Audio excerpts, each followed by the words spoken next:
یہ میری ہمیشہ فیوریٹ، بڑی دل کے قریب رہتی ہے یہ نظم، اور میں ہمیشہ اپنے طلباء کو یہ کہتا ہوں کہ یہ یاد کر لیں۔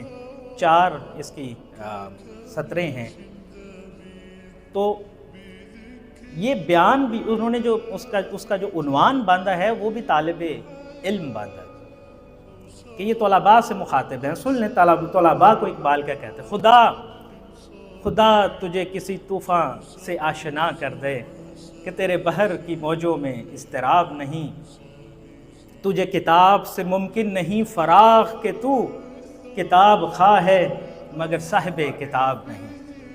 اقبال کہتے ہیں، میں نے عرض کی تھی کہ میں ساتھ ساتھ تھوڑا تھوڑا تبصرہ کرتا چلوں گا۔ اقبال کہتے ہیں کہ خدا تجھے کسی طوفان سے آشنا کر دے کہ تیرے بحر کی موجوں میں اضطراب نہیں۔ یہ جو ذہنی سمندر ہے اس کے اندر جستجو نہیں ہے، اس کے اندر کسی چیز کو پا لینے کی خواہش نہیں ہے۔ یہاں پہ کیا ہے کہ جو جیسے چل رہا ہے ویسے چلنے دیں، کسی چیز کو جو ہے وہ ہلانے کی ضرورت نہیں ہے۔ لیکن ایک طالب علم جو ہے اس کا جو فکری ذہن ہے یا جو اس کا جو مائنڈ ہے وہ بالکل مختلف ہوتا ہے۔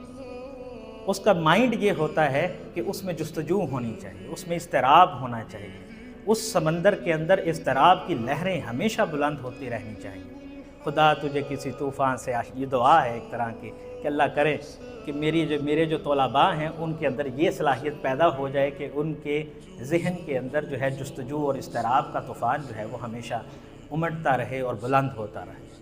خدا تجھے کسی طوفان سے آشنا کر دے کہ تیرے بحر کی موجوں میں اضطراب نہیں، تجھے کتاب سے ممکن نہیں فراغ کہ تو کتاب خواہ ہے مگر صاحب کتاب نہیں۔ تم you are the reader of the book, تم کتاب خواہ، کتاب پڑھنے والے ہو، لیکن کتاب صاحب کتاب نہیں، یعنی تم ایسا وجود نہیں بنے ہو جس کو دیکھ کر لوگ کتابیں لکھیں۔